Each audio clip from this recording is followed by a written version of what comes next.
السلام علیکم ورحمت الله وبرکاته. امید ده چې ټول لیدونکي کتونکي به ښه الله مو ښه لره. محترمو چې سوره کېږي د کلپ شیر کو تاکې د خلکو کوم غلط فهمي جوړې دي، کوم اشکالات جوړ دي ذهن کې چې هغه انشاءالله پې ختم شي.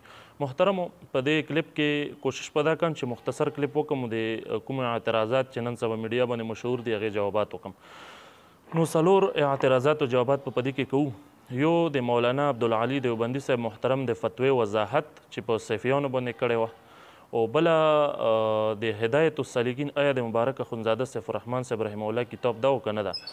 او دریم نمبر خبره د لطایفو چې کوم حرکات دي چې په نقشبندیانو کې واضح وي د دې په متعلق باندې خبره به انشاءالله وکړو.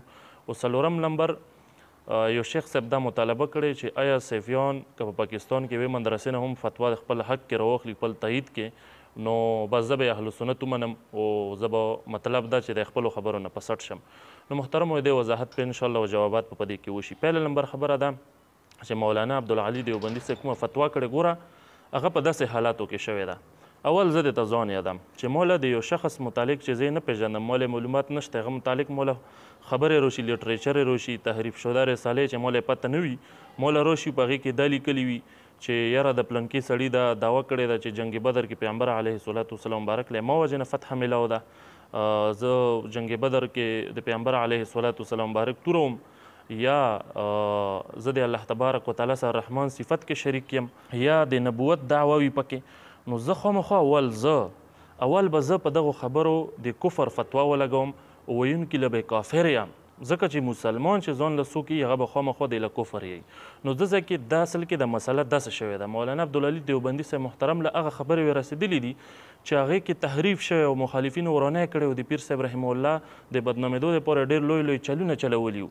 نو مولانا عبدالعلي دیوبندي صاحب د فتوی کې ګرم نه و، هغه چې دا فتوا وکړه دا خو به هر چا کولی، هغه په دې کې ګرم نه و، خو صرف غلطي دومره وه که دا چیرې راغلی وی د پیر صاحب رحمه الله نه د دې پوښتنه کړی وی او د تحقیق یې کړی وی، وضاحت یې معلوم کړی وی، نو انشاءالله چې دا بیا داسې فتوا نه کولی، د ځکه دغه غلطي ده. نو محترمو د دغې فتوی اصل بنیاد داسې ده چې دا د غلط فهمۍ په بنیاد باندې شوی ده، لهذا د خپل دلیل نه ده ګرځون پکار، هغه غریب له تحقیق نه او څرګند خبره چې پیر صاحب رحمه الله په خپله دغو خبرو له کفر ویلي دي، لیکنې موجود ده، دغو شیونو رد په خپله باندې کړی او دی له کفر ویلي دي، لهذا یې دې شیونو نسبت د پیر صاحب رحمه الله طرف له غلط ده. دوام نمبر جواب، آیا هدایت السالکین د مبارک اخندزاده سیف الرحمن صاحب رحمه الله کتاب ده او که نه؟ محترمو د هدایت السالکین چې کوم کتاب ده د دې متعلق پیر صاحب رحمه الله په خپله خط لیکلی ده، په خپله باندې لیکنه کړې، هغه به تاسو له زه به د سکرین باندې وښیم چې هغه مبارک فرمایلي چې دا د مو کتاب نه ده. نو د پیر صاحب رحمه الله صرف یو کتاب ده چې هغه جوابات صیفیه ده او په هغې باندې هېڅ اعتراض هم د چا نشته ده.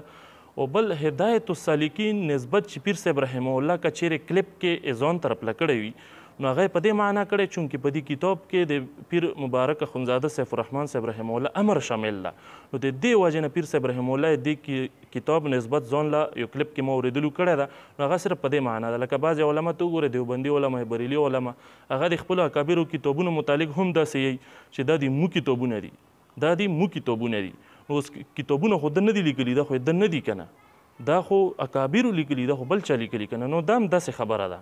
پیر صاحب رحمه الله که د کتاب له خپل کتاب ویلي دي، نو په دې معنی یې ورته ویلي چې امر یې پکې شامل ده. نور لیکلی شیخ امین الله باجوړي صاحب د باجوړ ژوندی ده، نو هغه مبارک لیکلی ده، دا او شیخ ضیاء الله صاحب لیکلی ده.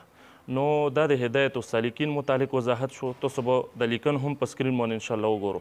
او په درېمې مرتبې کې یو اعتراض چې د شیخ صاحب کړی ده چې مبارک اخندزاده سیف الرحمن صاحب رحمه الله که پاکستان کې وی مدرسې هم تایید وکړله یا اهل سنت ویتي، نو زه به مې ته وایم او خپلو خبرو نه به رجوع وکړم. محترمو دا خو وشه داسې ده چې دا زاړه مړي د قبرونو نه راوباسي. محترمو د دغو خبرو جوابات، د دغو ټول د کیسې پیسې په هغه باندې حل شوي دي، لس پنځلس کاله مخکې دا خبرې حل شوي دي. محترمو تاسو لیدلی شو دا خو یوه مدرسه ښیي، په هغه ټایم باندې چې کله دا کیسې جوړې شولې، په سوونو باندې علماو نه تصدیقات راخستي صیفیانو چې پیر صاحب رحمه الله تایید پکې موجود ده، دیوبندي علماو تاییدات دغه موجود دي، د اهل سنت والجماعت علماو تاییدات موجود دي، د پیر صاحب په حق کې تصدیقات موجود دي، د افغانستان هم د پاکستان هم د هر ځای.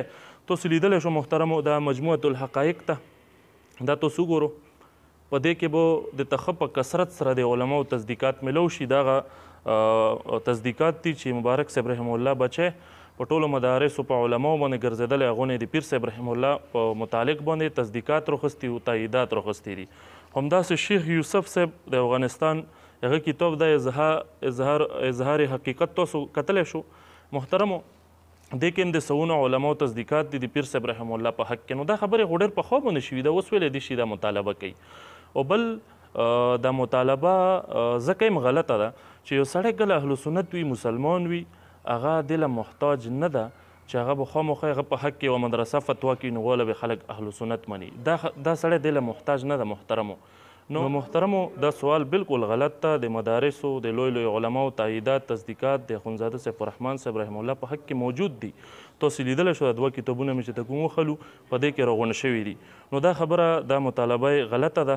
او بل څلورم نمبر دا شیخ صاحب محترم اعتراض کړی یو چې دا لطیف حرکات د پریکټس ته د نشته ده. نو محترمو تاسو لیدلی شو د امام شاه ولی الله محدث دهلوي رحمه الله د کتاب ده القول الجمیل، دې کې تاسو کتلی شو مشایخ نقشبندیه کې اشغال کا بیان. په دې کې اخر سر کې د لطایف و د حرکت متعلق لیکي د صفحه د تخیم. دا صفحه د ته زه بیانوم. د ځای کې لیکلي دي چې مشایخ مجددیہ میں معمول ہے کہ ہمت اور توجہ سے اسم ذات کے ذکر کو ہر لطیفے میں لطائف مذکورہ سے القاء کرتے ہیں اور توجہ لینے والا حرکت کو محسوس پاتا ہے. په لطایفو کې حرکت محسوسي، توجه اخستون کې سړی. نو په نقشبندي کې د لطایفو حرکت دا بالکل دا یو معمول ده او دا پکې ثابته خبره ده. اوس د دې نه چې څوک انکار کوي هغه به صرف متعصب وي یا به علم نه وي، دې وجې نه به انکار کوي. نو محترمو د لطایفو په حرکت باندې د یوه حواله چونکې د موږ ټولو سند ده کوم شجره ده د علم هغه په ده باندې ورسي، نو چې د قول پکې موجود راغله چې هغه اثبات کړي دې خبرې چې دا په نقشبندي طریقې کې مجددیه طریقې کې معمول ده، نو بیا د دې نه انکار داسې ویلې څوک انکار کوي. نو محترمو امید ده چې په دې سره به تاسو تسلي شوي وي، الله تبارک وتعالی ده وکړي چې کوم اشکالات پیدا شوي دي د بعضې خلکو په سبب چې دا په دې سره ختم شي. السلام علیکم ورحمة الله وبرکاته.